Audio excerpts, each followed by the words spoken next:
புதுச்சேரி முதலமைச்சர் ரங்கசாமி அண்மையில் நடைபெற்ற சட்டமன்ற தேர்தலில் தட்டாஞ்சாவடி, மங்கலம் என 2 தொகுதிகளில் போட்டியிட்டு 2லும் வெற்றி பெற்ற நிலையில் தட்டாஞ்சாவடி தொகுதி சட்டமன்ற உறுப்பினர் பதவியை ராஜினாமா செய்தார்.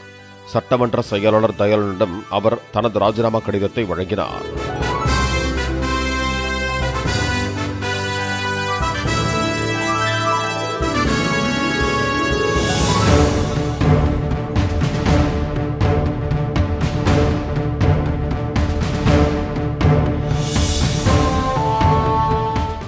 பிளே ஸ்டோர் மற்றும் ஆப் ஸ்டோரில் இருந்து பாலிமர் செயலியை QR கோடு மூலம் பதிவிறக்கம் செய்யுங்கள்.